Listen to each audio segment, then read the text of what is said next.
2nd May 2017. It was my 22nd birthday.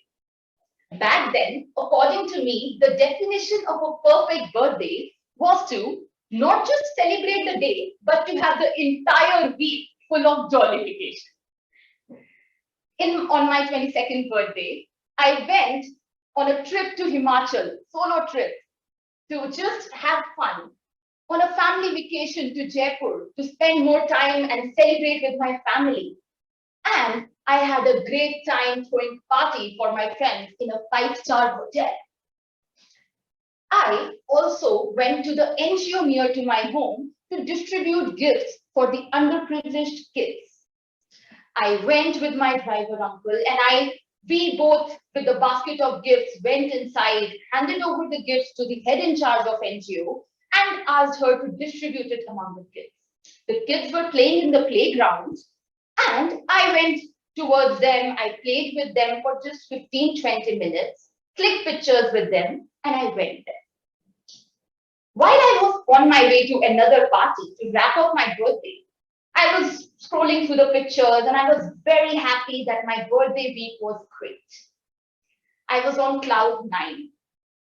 I was sharing with one of my friends that how happy I am feeling with how my birthday week went and the joy of giving. My friend works in rural development sector and she told me that, Shivani, if you truly enjoy joy of giving, why don't you go out of your comfort zone and see all aspects of giving back to the society?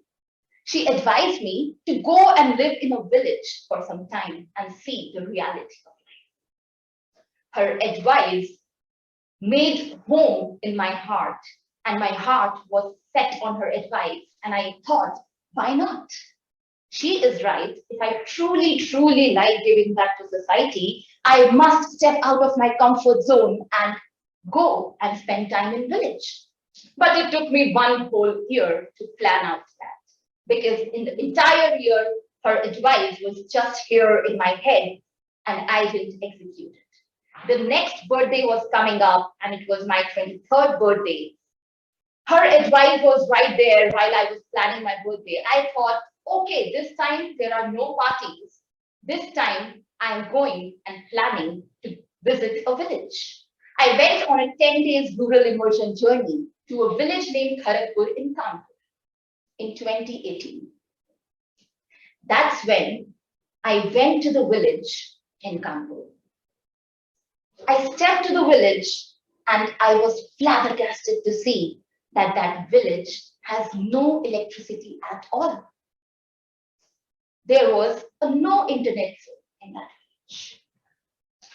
A person who is a social media lover, a person who is very grateful to all the lifestyle that I was having and was enjoying, never even imagined that this side of our country also exists. I went to the village, spent 10 days with my host family. And in those 10 days, I was living a life. I stepped into the shoe of a villager. And I started living with my host family, helping them in their household chores, taking the bucket and going to the well or a hand pump to fill the water. And that's when I realized that the need is not just of money. The need is of various other aspects. The need differs from person to person, place to place, situation to situation.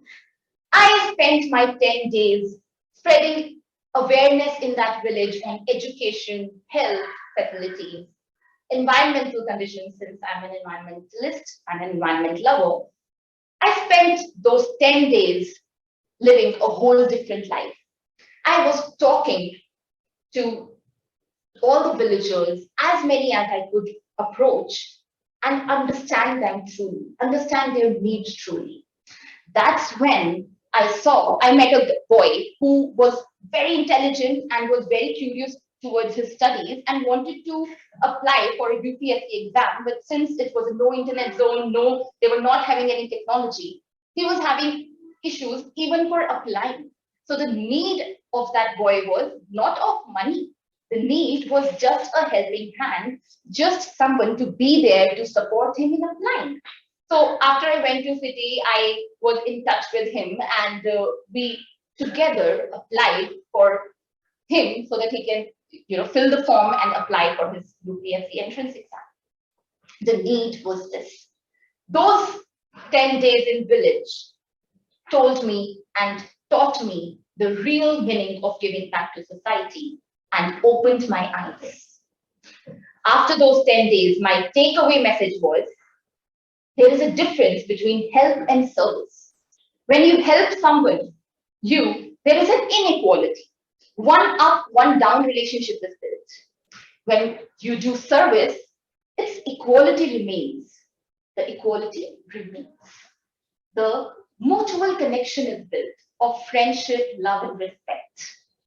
When you do help, it gives you the sense and the feeling of satisfaction. But when you do service, it gives you the feeling of gratitude. You're thankful. So, my dear friends, we have to hold on to the feeling, to the practice of service, and let go the practice of help. We have to plant the seeds of service and not of help. Next year, how I celebrated my birthday. It was 2019 now, and I turned 24 years old. But on my birthday, it was my post-graduation result day. And I really worked hard in my exams, and I never expected the result to be this bad. I scored really less marks. I don't know how and where I went wrong, but my results and the marks were really, really less. Being someone who has always been in studies, I was very disappointed and very sad. And I don't know how many of you, when you're sad, do you give up eating just for some time because you're sad and you're like, okay, I need to be in my zone. I don't want to eat. Anyone? Yeah, as kids also do that. I was inside a room, I stopped eating, and I was like, I am really, really upset. I don't want to eat anything. My uncle came to my room and said, Shivani, stop overreacting. Why are you so upset? It's just the marks, nothing. In life, you need a good job, and we have this and that person known, they will get you a job. And I was like, in my head, I was even more sad and feeling pathetic after those words, that being so much into studies, I don't deserve someone's, such consoling words wherein someone is like, okay, we'll help you out, we'll figure it out. That was not that I was expecting. After a few hours later, my parents came in. My father was sitting here, my mother was sitting here. My father was just patting me, my mother was just hugging me. That's where I learned the difference between empathy and sympathy. When you are sympathizing, you give advices, you console, you feel bad and pity for the other person. When you empathize, you are just using your gestures, that hug and patting, no words, just listening. So we have to hold on to empathy and let go sympathy. We have to plant seeds of empathy and not of sympathy. And I would like to end by singing two lines of a song. I spent a long time running. I never knew then, but I know now that the roots are always growing, no matter if I'm there or never around. Whatever grows will grow, whatever dies will die. I am planting seeds and nothing more. Thank you.